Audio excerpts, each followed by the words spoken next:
What's up, guys? We've got some crazy news that was released recently. Now, what if I told you that Blizzard has more nerfs planned? That's right, Joe Shirley confirms that and more in today's video. Not only that, but what if I told you that Rod Fergusson wants you to lower your expectations for Season 1? Rod said in an interview that Season of the Malignant is going to be smaller than future seasons because it was developed alongside of the actual game, saying that this is just going to be the beginning and it's only going to get better after Season 1. Now, they did mention that during Season 1, nothing's going to be time gated, so you can do everything. You can clear the whole season if you wanted in one sitting right when the game started if you really wanted to. Really wanted to emphasize that there really isn't a storyline with this. It's just a quest line that's going to provide context to the central heart farming mechanic. So it seems a little bit surface level this Season 1, like they're testing things out, checking, the waters. How does Season 1 roll out on the servers, on the systems, etc. They also mentioned that the vast majority of the season is going to be just spent just grinding out new builds because of these hearts are going to change the way you play your character. Primary activity players are going to be taking part of in Season 1 is just going to be grinding out these malignant tunnels, getting their malignant hearts, caging them, and then optimizing that build. And that's pretty much the entire season. They mentioned that all content from all Diablo 4 seasons is going to be free. Everything is free besides that premium battle pass, which they said is going to cost $10. And then there's going to be that more accelerated battle pass, which will be more expensive, which just gives you an emote. Now, they mentioned that in order to get to rank 100 in the battle pass, you don't actually need to level to 100. You can just play casually and still finish the full battle pass by the end of the 12-week season. And it is going to be the first time you can earn platinum in Diablo 4 besides just buying it. And there's also going to be a total of 32 malignant hearts in Season 1. Some are going to be class-specific heart abilities, and some are going to also be neutral ones. There's also going to be 7 new permanent legendary aspects, so that means it's going to transfer to the Eternal Realm. There's going to be 1 new aspect per class, and then 2 generic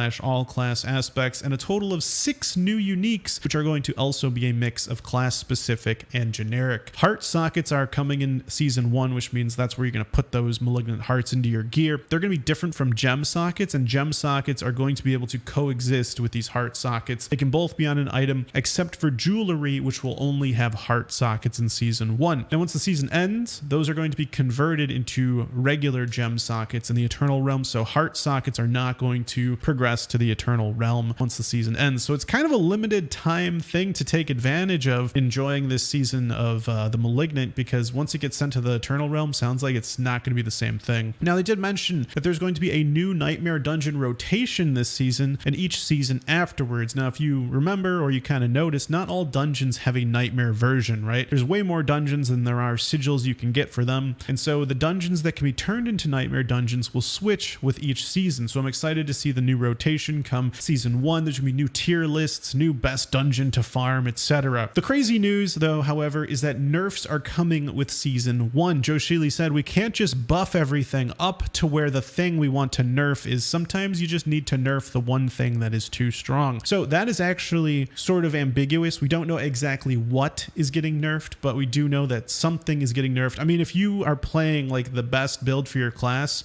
you better watch out because that's probably going to get nerfed. Dude, I was actually thinking, that Tornado Druid build that I've been playing is probably going to get nerfed.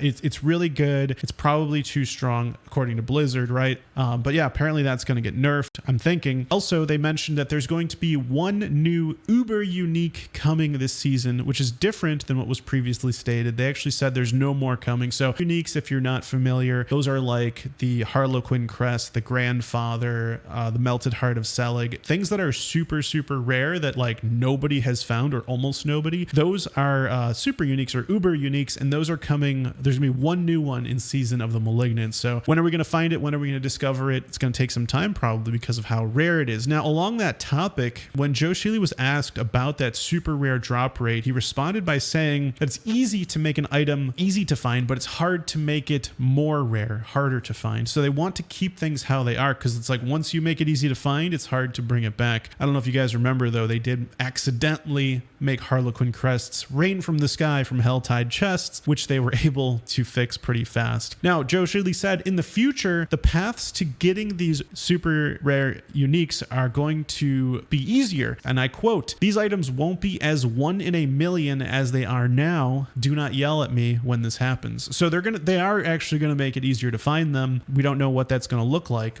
Maybe it's gonna be something that's a little more guaranteed. I don't know, but apparently the rarity is gonna go down in the future. Now, when asked why are some uniques weaker than legendary aspects, Joe responded by saying that uniques aren't meant to be sort of your ultimate item, your best in slot item. They're meant to enable certain builds rather than be better than anything else. And he says it's not, quote, the you must get every viable unique to get every viable build system that they've been using in the past. Now, the campaign being required is another thing that came up during this interview. They mentioned that they're doing it because they believe that the campaign is good and everyone should experience it, and that also it's a good on-ramp to learn how to play the game, and it wouldn't be a good experience to just jump straight into the season without that knowledge. So if you're not familiar, Season of the Malignant requires that you completed the campaign first, and so there were some questions about why do we have to complete the campaign first, and those are the reasons why. Now, we also learned that there are nerfs to the unique monsters found in the world. That's right, the named ones that always drop the same exact rare. Turns out that they're nerfing the drop chance down to 33%. This is actually already live, I just found out. So if you try to go find these monsters and destroy them, the one item that they always rare, for example, the trembling ring, no longer is at a 100% drop rate. It's down to 33%. And on top of that, they're buffing the sell price of these items, so it's no longer like 6 gold to reroll the stats. It's going to be more in line with other rares. So unfortunately, it's no longer something that you can take advantage of, you know, with those super rare monsters, rerolling over and over and over very, very cheaply, because the sell price used to be like 1 gold or something. So now the sell prices are up and the chances to find those items are also going down, making it a little bit harder to find. Well, guys, that's the end of this update. I hope you enjoyed it. If you did, don't forget to hit that like button and subscribe for more Diablo 4 content. My name's Toyhouze. I'll see you in the next video. Take care.